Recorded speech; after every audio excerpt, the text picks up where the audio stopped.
Good morning. To set my watch to march off. Okay.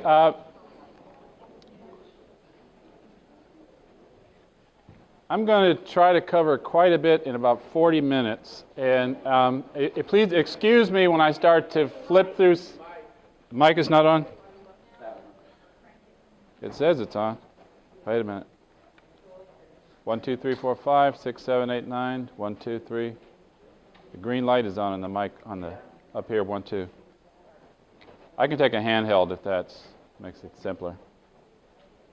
1, 2, 3, 4, 5. 1, 2, 1, 2. Testing. 1, 2. 1, 2. Still okay. All right, got me. All right, I almost always start with a poem. I have a collection of poems for teachers. And what I'm going to do is the one I pretty much always start with. It's called Transformation. It's from the perspective of a child who is a little different from the other kids, but he comes into a district, and after a while, things kind of work out. And it goes as follows. I started kindergarten 2 or 3 big steps behind. Some classmates understood things that had never crossed my mind. The kids who looked real different seemed so smart, I can recall. Those who looked and spoke like I did didn't seem so smart at all. Of course, there were exceptions, but on mostly any day, it was clear those kids were doing best and we were just okay. Our teachers liked them better because they always knew the answers. So kids like me just tried to be good athletes and great dancers. The years went by quite slowly. Most things just stayed the same. Till our principal decided it was time to change the game. She hinted that the reason when those other kids did best was that many knew already more of what was on the test. They learned it from their parents and from things they did at home, much that I and my companions never had the chance to know. That had always been the pattern. Yes, for years it was the same, but the standards movement came along to finally change the game. Now that there's a new prescription for the way our school is run, everybody's got new goals to reach. It's getting to be fun. We're learning to get smarter. Our teachers show us how. They're all serious about it. Everyone's important now. Time in class is so exciting that we seldom fool around. We might make a joke in passing, but we quickly settle down. After school, we do our homework, often in our study groups. When we need them, we have tutors, and they give us all the scoops. If there's something that's confusing, it's a temporary thing, because the teachers love to answer all the questions that we bring. All the counselors and teachers work with parents as a team, because they share the same commitment to connect us with our dreams. I love the way things are now. It all just seems so right. We still play sports, and we still cool, but now we're also bright. That first day of kindergarten, some of us were way behind, but today I'm graduating in a truly different time. Okay, that poem has a different issue in every stanza, and I won't take time to go through it right now. The one I'll just emphasize is when we're learning to get smarter. Kids have theories of intelligence. If they think that intelligence is a fix, this is Carol Dweck's ideas from 20 years ago or 30 years ago. If they think intelligence is fixed, they just got a fixed amount of it, and that they're not smart today, they're just kind of stuck stupid, then their main goal is to stop anybody from discovering that they're stupid. So they pretend they don't care about school. They pretend they're not trying hard even when they are trying hard, because it's better to look lazy than stupid. Right?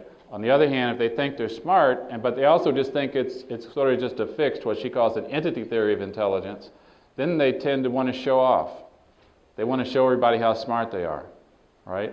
On the other hand, if they think the brain is more like a muscle, that how smart you are depends upon how hard you work and how long you work hard, then they tend a bit more toward what we call mastery goals, and they're more concerned about, well, what do I need to do next in order to learn what I need to learn?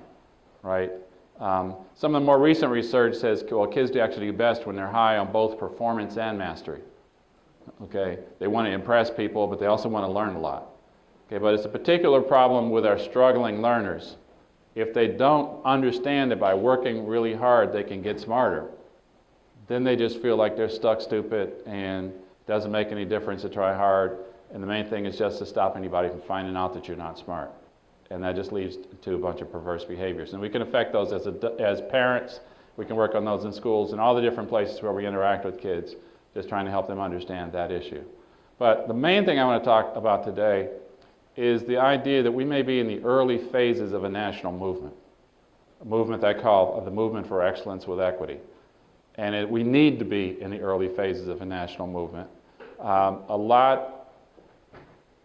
There's a lot that needs to get done, and it's at a time of fiscal scarcity. We're not going to have a lot more money to work with, so we've got to get people to do more with less. We've got to cultivate a sense of urgency and a sense of possibility. Like, we got to get this done, and we can do it.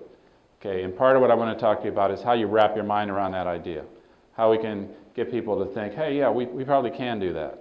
Okay, so I'm not going to have a tremendous amount of time to go through it, so I'm going to flip past a few of these slides without explaining, but as I go through, this particular saying is useful to give people a handle for what we're trying to do. Okay, any fool can count the seeds in an apple. It's like counting points on a test. But only God can count the apples in a seed.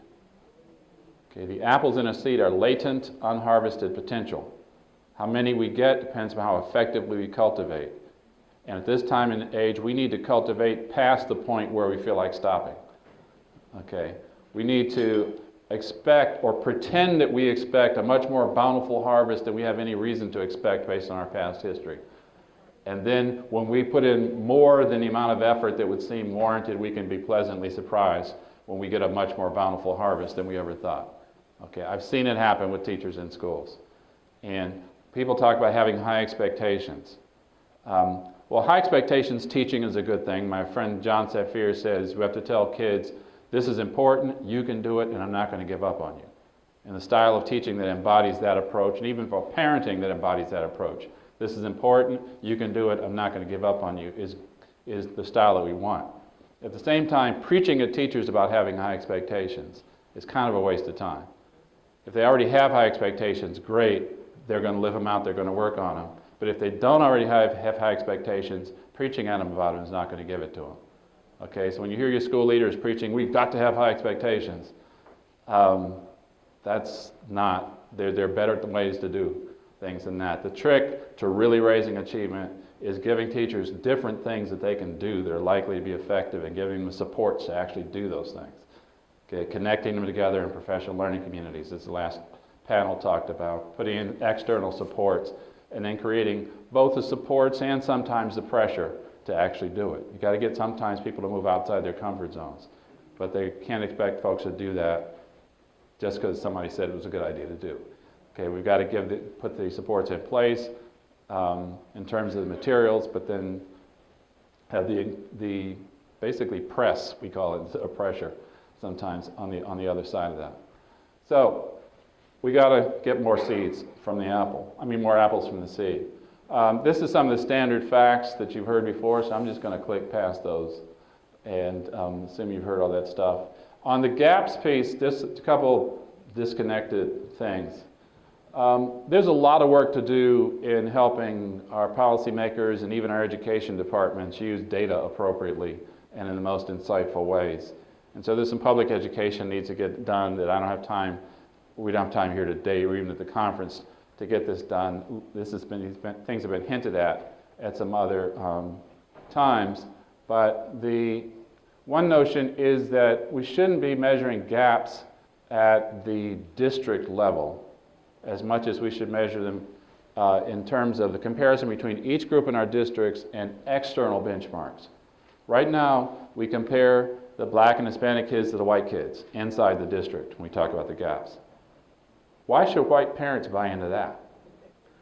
Okay, because if I'm a white parent, I'm thinking, well, what's the implication for my child? You're going to close the gap by holding them back, by ignoring them? Okay. I know 2 superintendents who've lost their jobs because they got too excited about closing achievement gaps. New slates of folks were elected to the school boards with the express purpose of getting rid of these people. But we still care about gaps. So what if we took the statewide average for white kids, and we want to move all our kids in the district up in comparison to the statewide average for white kids?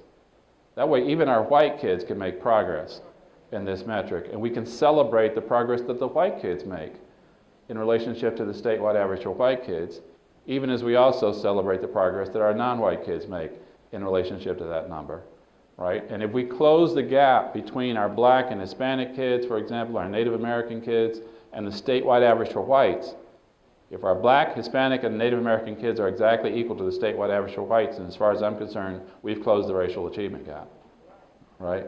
And so that approach is more politically sustainable, okay? It can help us get the energy up behind this purpose that we really need to get, because we should be preparing our kids to compete against the world, not just against their classmates, right? And so that's the external benchmark, works for that. We need to stop focusing so much on proficiency and look at average scores or various kinds of scaled scores so that it gives people an incentive to look at the entire distribution. Right now we have a problem with what we call the bubble effect, that the incentives are for teachers to focus on the kids who are who with a little bit more support could become proficient, or those who are just barely proficient and are in danger of slipping backward. And the kids who are way above proficient, who we're sure is going to be proficient no matter what we do, and those that are way below that we think are never going to reach it, we can ignore those, because those don't affect our proficiency rates or our AYP declarations.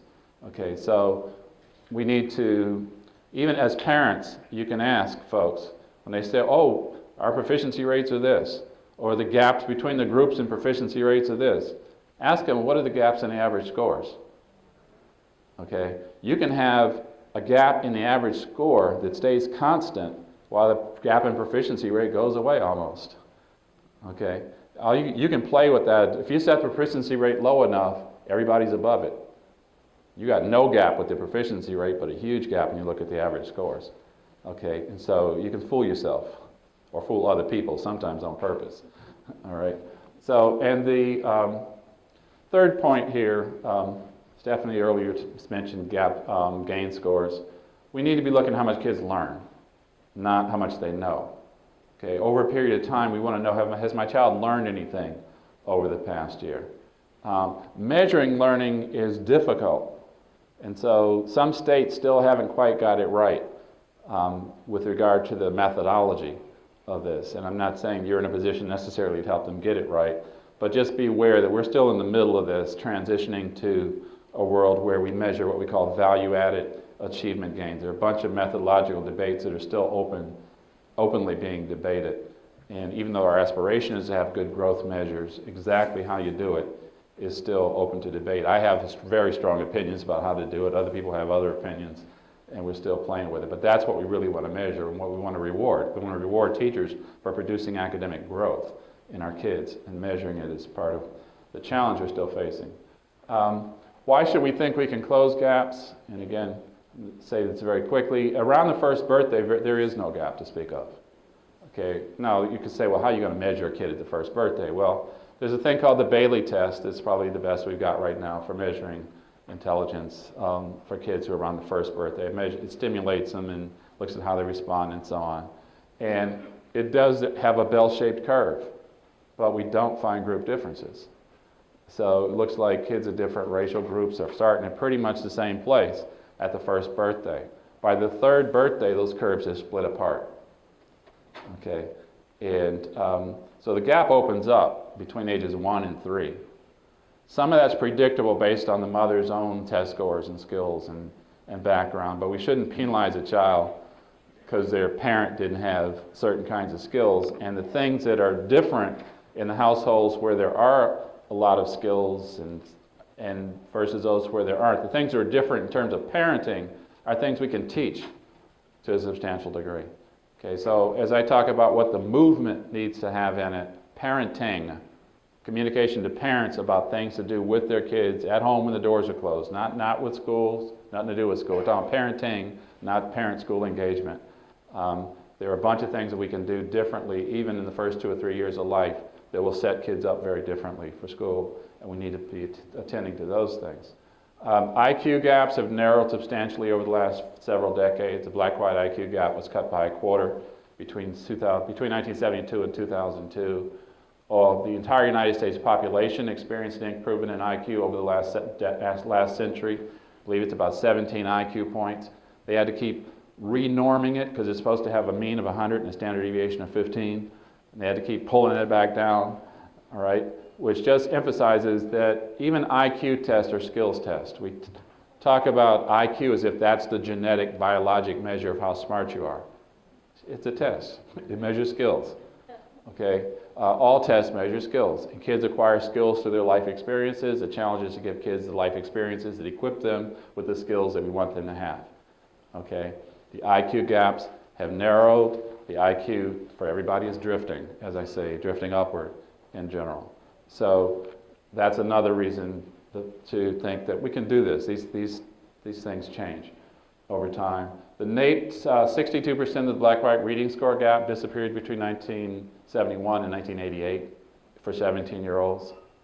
17-year period, 62% of a gap that people thought was biologically preordained was gone. Not much gap, not much progress since 1990 for our teenagers. 9-year-olds have generally been drifting up over the last 30, 40 years in a direction where all the kids are doing better. The black and Hispanic kids are coming up faster. It kind of stops and starts. It's not a steady stream. But in general, the movement is toward excellence with equity. I mean, it's toward everybody doing better and the groups that are furthest behind coming up fastest, okay, with the 9-year-olds. And finally, exemplary schools are showing the way. I mean, one of my favorite schools is Brockton High School. Sharon Wolder, who's the associate principal of Brockton, is on the program, on the panel later today. Are you in the room, Sharon, yet? Or? No, she's not here yet. But that school, lots of other schools are showing that you can make tremendous progress. You can do very well with kids from all kinds of backgrounds. You just have to work together as professional learning communities to get it done. Okay, this notion of a movement, the work that you're doing back in your communities, you're going to have lots of goals. For each of those goals, there need to be strategies. The strategies require certain kinds of resources, so that's policies.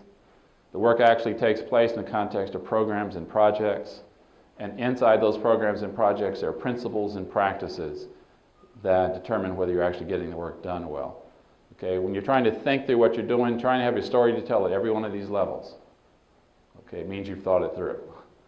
Okay, what are the goals we're talking about? What are the general strategies that we have in mind to pursue those goals? What are the resources that we need? In other words, what are the policy supports and authorizations? What are the programs and projects through which we're going to get the work done in service to part of those strategies? And what are the principles and practices we want to see obtained? Okay, we could take this and we could spend the whole day talking about the ways that you can answer the questions at these levels, but we don't have all day, so I'm going to keep going. Parents, teachers, peers, employers, and community are the 5 big circles that I'm going to talk about as the foci in this movement. Now, there's a whole nother level to this that's got to do with leadership to actually get change to happen with regard to each of these 5. But the diagram that I'm working toward here, and then I'll work out in the next 15 minutes, is going to have 2 emphases for each of these 5 circles. And I'm going to argue to you that if we could just get those 2 emphases embedded and as part of the movement, lots of people feeling urgency and possibility to get this work done, we'd be way ahead. And I kind of sense that we are moving toward this kind of sensibility, toward this pattern of commitments. The first circle is authoritative parenting and learning-focused home life. Okay, this is not parent engagement as we usually talk about it, engagement with schools. We're talking about affecting what parents do with their children inside the family. Authoritative parenting means that you're high on both warmth and responsiveness and spending time and let them know you love them, but also on structure and demandingness and consistency in the household. For all racial groups, the groups that do have the children who achieve at the highest levels, the parenting styles tend to be high on both of these dimensions. Okay. If they're high just on demandingness and rules and structure, but they're low on responsiveness and warmth, that's called authoritarian. Okay, not authoritative. Okay, if you're high on permissiveness but you're low on structure and rules, that's called permissive. When white folks get it wrong, it tends to be this box, permissive. When black folks get it wrong, it tends to be authoritarian. Okay. To be immediately and unquestioningly obedient to authority figures was a survival skill, right? If you're a blue-collar worker, it's a way to keep your job. Do what they told you to do without asking any questions. Okay? But we're in a different time now, and we need to be teaching our kids that not only are there rules within which you must operate, but within those rules we're going to interact, we're going to talk, we're going to discuss. If you've got a different point of view, I'm going to listen to you, and you will be understood. I may still say no when we finish talking, but you'll know that there was some responsiveness, and you got understood. And that teaches a child to advocate for themselves, okay? And not to always feel less than, inferior to some authority figure, right? The other style that I mentioned, when you're low on both these two dimensions, that's called neglectful. There are too many people in that category. But often when people in that category, they're kind of just stressed out. Very few parents will choose to be neglectful on purpose.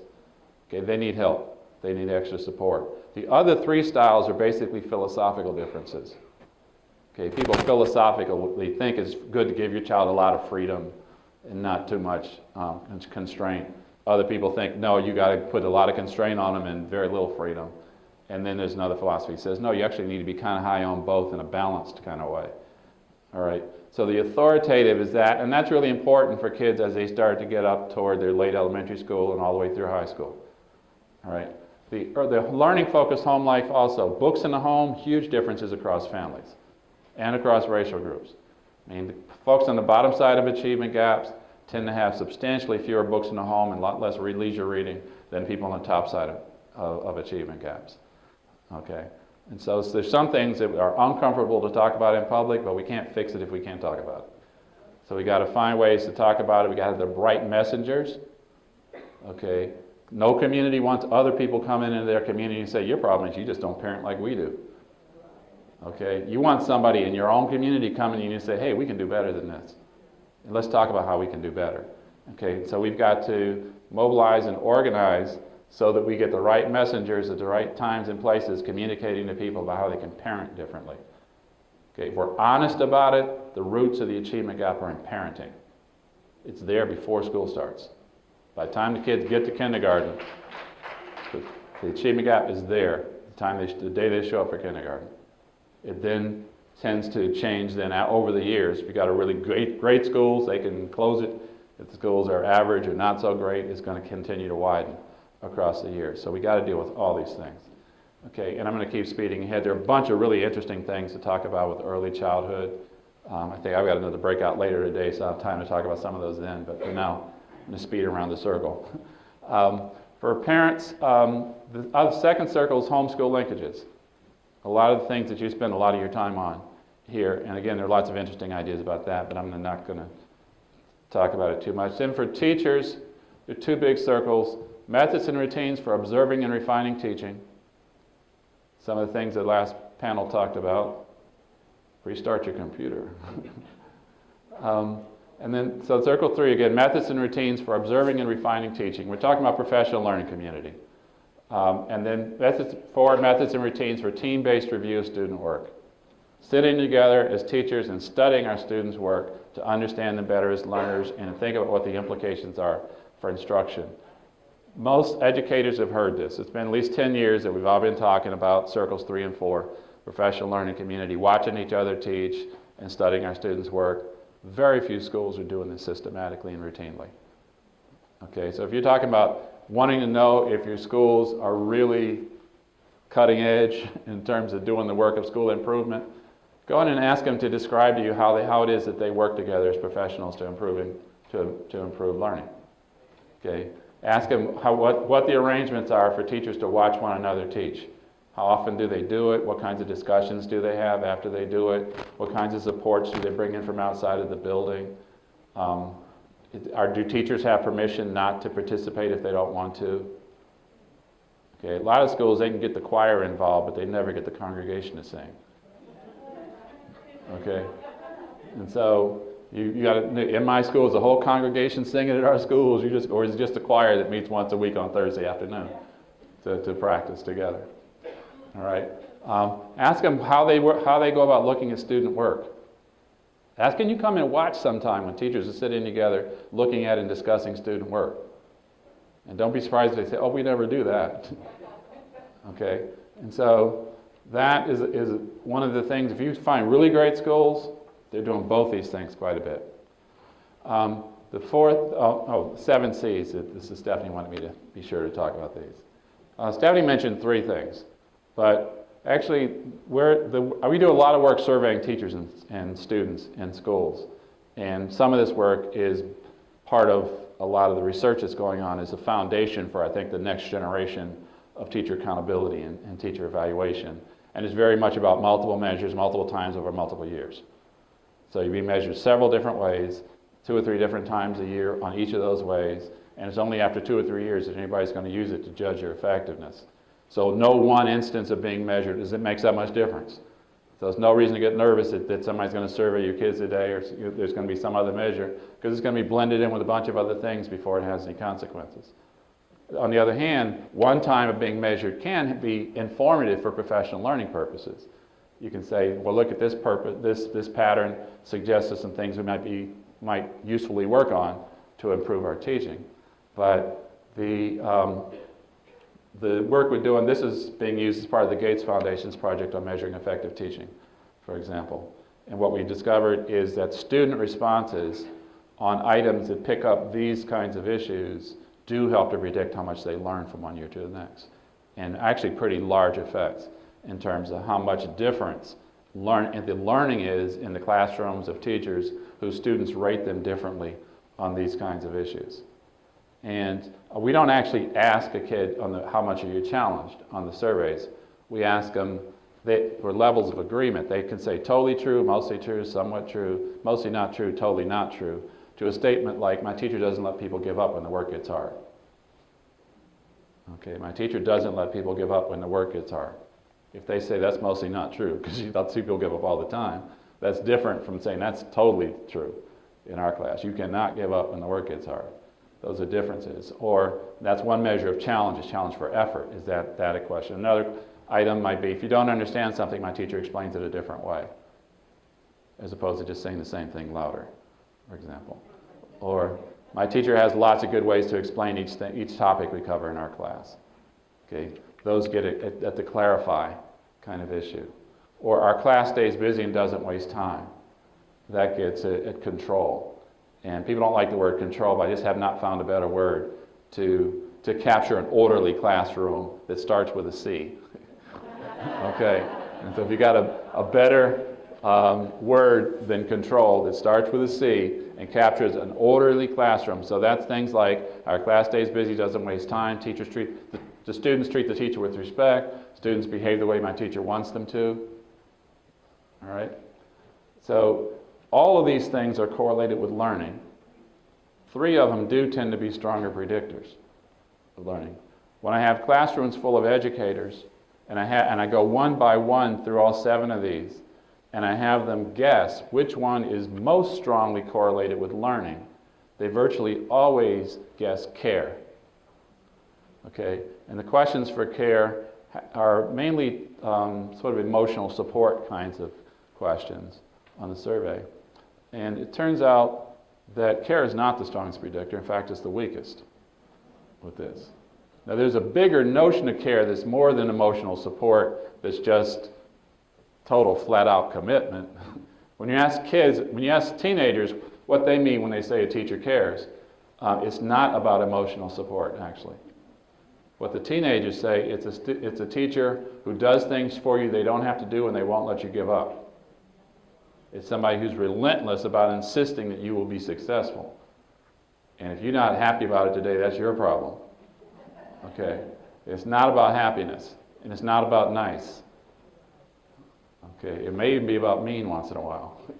It's a teacher who just does things for you they don't have to do, and they won't let you give up. That's what the kids say care is. That's not the measure of care we're using here.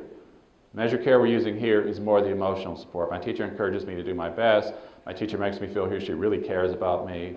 My teacher knows when I'm feeling sad or unhappy. Some of those kinds of things. That's the weakest of the 7 things up here.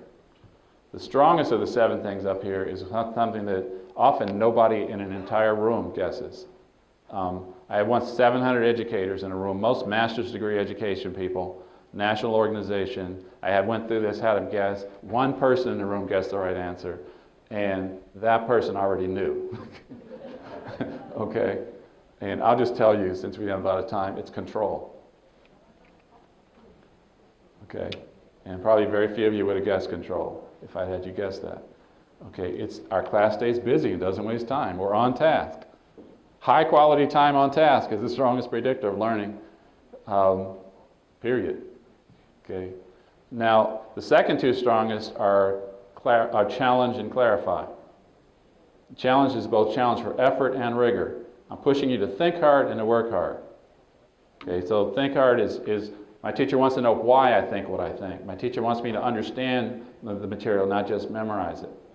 Okay, and these are the secondary, the 6th to 12th grade versions of the questions I'm spouting off now. We have elementary school versions too for K through 6 through 5 that are just much simpler wording but capture the same similar ideas. And even the kindergartners can answer in ways that distinguish across the classroom. They know whether my teacher likes it when I ask questions. Okay, and there are just various ways that you can ask these things. So these 7 C's pick up quite a bit. If you take all the teachers, there are 3,000 teachers in this project, if you take them and line them up from the ones whose students rate them highest all the way to the ones whose students rate them lowest, and here we're talking about basically 4th through 10th grade. The ones who's, again, rated highest, they rate it lowest, and then you look at the middle 50% of that line, from the 25th percentile to the 75th percentile. The predicted difference in how much kids learn is a half a year in math from those 2 different points, 4.8 months. If you use a test that's not an accountability test, it's 3.7 months worth of learning. In English language arts, it's between 2 and 3 months per year. Okay? And so what kids can tell us about their experiences in classrooms are strong predictors of how much they can learn and have implications for professional learning. Okay, we can organize to share ideas about how it is we push kids not to give up, or how it is we have kids, push kids to think and help them learn to think and not just think that math is only about memorizing formulas, for example. So anyway, let me run ahead on this. Oh, just one other thing, the earlier panel made me think to emphasize that the measurement for teacher effectiveness and so on, the measurement is kind of not nearly as useful if we don't use it to inform professional learning, right? And so asking folks in the building, when you measure your teachers and do your accountability stuff, how does that affect what you do to help teachers get better? And look to see how good a plan they have. Another notion here is to start, maybe you can help facilitate some critical friends networks between your districts. Okay, if you know some other districts that people just have a really high opinion of that seem to be great places, try to get them to come visit your district and talk to your administrators, or have your administrators go visit theirs. A lot of people have never seen a great school. I'd worked with schools about 10 years before I saw a great school. I didn't see great schools until we did our project on exemplary high schools. Okay. And by the way, you can download it from agi.harvard.edu. The Achievement Gap Initiative website is agi.harvard.edu. It's got over 150 videos on it, often usually short videos of research presentations. It's got other material that you can look at. Let me run ahead. Circles 5 and 6 have to do with peers. Circle 5 has to do with what we call the conspiracy to succeed. We find that students are afraid to openly express their high aspirations and instead pretend to their friends that they don't really care. School's not really that important. I don't care how I do, really. They all really do care. And so we pick this up on surveys of kids. We find that they hide effort, and sometimes they hold back. Questions like, sometimes I pretend I'm not trying hard in this class even when I really am. Okay, so pretending they're not trying hard, they're hiding effort. Or I hold back from doing my best in this class because of what other people might say or think. They're holding back. We have this little survey we did where we asked, list some things that students at your school do so that other students will like them. And pretty much everything is negative. No, you can't see the small print from where you are, but fighting, cursing, indifference toward people, acting out, skipping class, cheating, stunts, not caring about school, copying others, being peer pressured, sucking up, and so just a lot of negative stuff. Then we ask them, if you could set the rules for what's considered cool, what behaviors would you make cool? It's entirely positive. Work ethic, trying hard in school, going to class, being responsible, following rules, achieving your goals, being nice, respecting others, being fun, caring about family, friends, interesting, being respecting yourself, spending time with who you like. Okay, all positive. It's the same list their parents and teachers would have written, or at least would totally agree with. Then we ask them, what would you make not cool? Gossiping, being mean, exclusive, not respecting others, cursing, being annoying, being academically disruptive. A lot of the same stuff that was on the first list. Okay. There's a notion in the literature called pluralistic ignorance. It's got to do with when people misread others' beliefs and values, and in an effort to fit in, conform their own behavior to what they think they have to do in order to fit in and be liked by the other people. And you can have an entire peer group of kids who think that everybody else thinks it's kind of cool to be a little bit disruptive and a little bit disrespectful and so on, teasing people, and they can comply with those norms and even enforce those norms on others in a situation where they don't even like those norms. Okay? And it's not that unusual. Imagine you're at a conference like this and somebody says this afternoon, would you like to go out to dinner? And it's already 7:30 and you're tired, but you're in a group and you don't want the group to think that you're antisocial. And so you say, yeah, sure, let's go out to dinner. You can end up at dinner and none of you want to be there. Okay? And each of you agreed to go because you thought everybody else wanted to go and you didn't want to be the spoil sport, right? You can do that same thing with kids in their own youth culture, right? And so the idea is that we can help launch a conspiracy to succeed by helping kids to undermine those aspects of their own peer culture that they don't like. It's not as if we have to convince them that there's a better way. They already know there's a better way. They just don't know how to get there. We have what economists call a collective action problem. No individual has the wherewithal to produce the change that they want. So we have to help them organize that. And it's risky for them because if they start going along with it and the others don't, then you're kind of left out of the peer group. Now you're not popular anymore. So we have to find ways to make it not risky to come through this change with us. But I think there's a good chance, and if we work with kids the right way, we can pull them through it. And so the conspiracy to succeed, we're trying to enlist people. If you want to participate, let me know. The other thing, just as a footnote, we've got 3 different projects at Harvard where we need some parents to interview, focus groups and so on.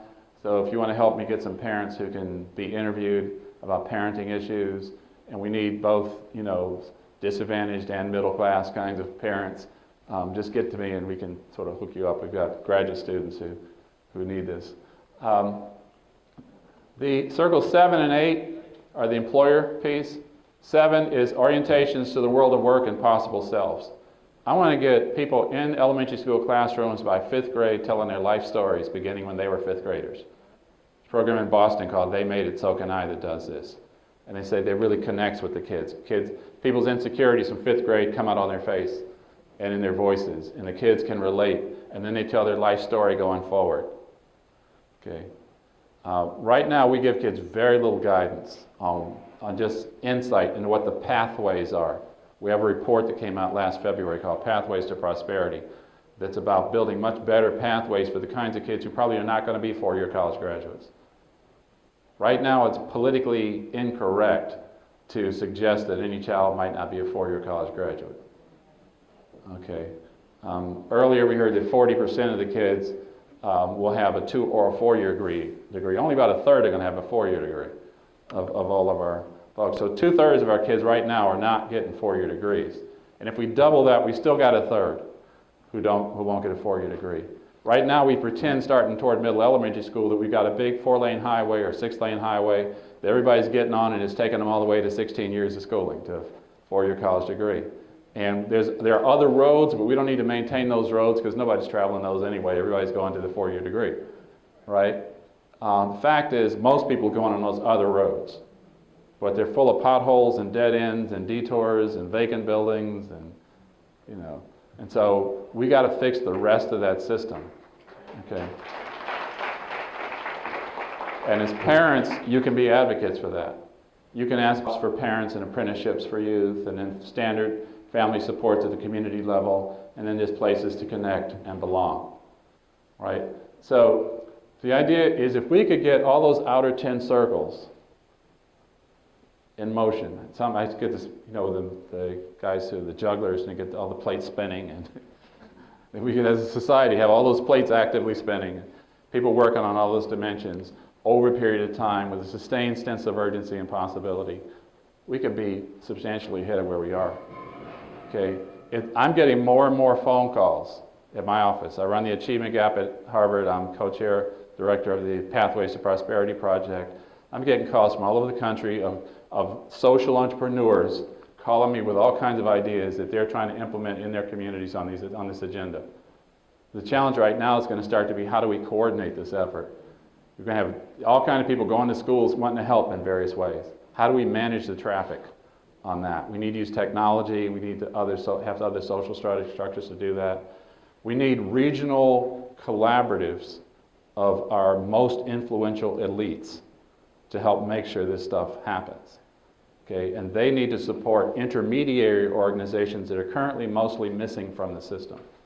I know there are folks here from the public education, from Penn, so things like what the Public Education Network is trying to cultivate.